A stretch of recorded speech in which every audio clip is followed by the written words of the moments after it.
বান্দরবানের প্রত্যন্ত এলাকায় চলছে বিএনপির মনোনীত প্রার্থী সাচিং প্রু জেরির প্রচার প্রচারণা। খামচি থেকে নির্বাচনী প্রচারণার বিস্তারিত জানিয়েছেন প্রতিনিধি মিনারুল হক। দর্শক, আগামী ত্রয়োদশ নির্বাচনকে সামনে রেখে পার্বত্য জেলা বান্দরবানে ইতিমধ্যেই প্রার্থীরা প্রচার প্রচারণা শুরু করেছেন। আমি আজকে যেখান থেকে দাঁড়িয়ে আছি এটি হলো বান্দরবানের মায়ানমার সীমান্ত এলাকা, যেটি থানসি উপজেলা।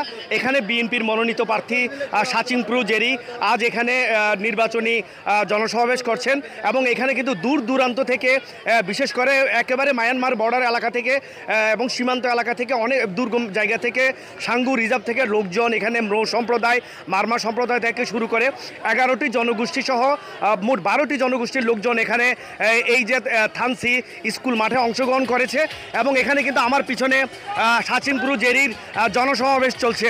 ইতিমধ্যে সাচিং প্রু জেরি সহ যে অন্যান্য প্রার্থীরা রয়েছেন তারা বান্দরবানের বিভিন্ন জায়গায় ইতিমধ্যে তারা নির্বাচনী প্রচার প্রচারণা চালিয়ে যাচ্ছেন।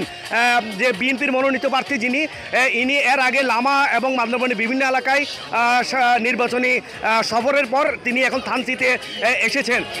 গতকাল আমরা দেখেছি যে এখানকার যে ম্রো সম্প্রদায় রয়েছে, যে 31টি যে ম্যানিফেস্টো রয়েছিল তারেক জিয়ার, সেগুলো কিন্তু তারা বিভিন্ন ম্রো সম্প্রদায়ের ভাষায় কিন্তু এগুলো এখানে তাদের মাঝে লিফলেট প্রচার করেছেন।